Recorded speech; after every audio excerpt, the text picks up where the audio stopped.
Bible स्टडीचा exam घ्यायची माझ्या मुलांकडे. छोटे छोटे होते, 99च्या गोष्टी, आता नाही.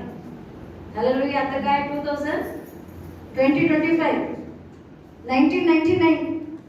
हालेलुया. तेव्हाच गोष्ट आहे. तिन्ही लेकरांना मी एवढंच होली क्रॉस आणि झेवियर्स मध्ये मुलं शिकायला एवढा होमवर्क असायचा, एवढा नोट्स कम्प्लीट करायची, काय काय अभ्यास भरपूर, आणि ट्युशन काय नाही, घरीच करायचं. तिघे पण अभ्यास करायचा. पण एव्हरी सॅटर्डे स्पेशल डे आमचा, मी मुलांचं बायबल स्टडी घेणार, ते पण टेस्ट.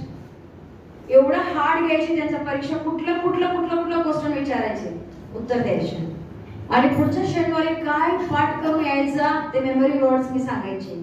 ते शनिवारी रिटर्न लिहून पाहिजे. माझी पिल्ले तरी छोटी, एवढीशी सोपं पेपर पेन घेऊन लिहून द्यायचे तिघे पण. आज कसे आहेत ते जात नाही.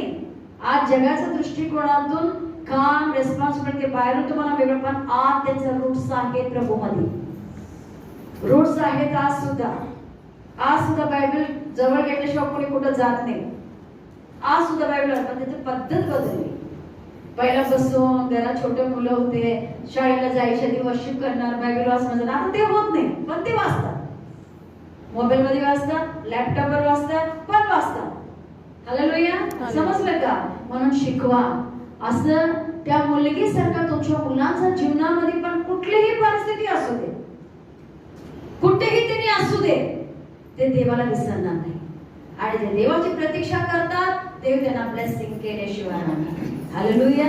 हालेलुया. समजलं सर्वांना? कात्रीने देव बाप आपल्याला उंच करणारा बाप आहे. Thank you Jesus. उठून बरोबर प्रेयर करूया. Thank you Lord. धन्यवाद.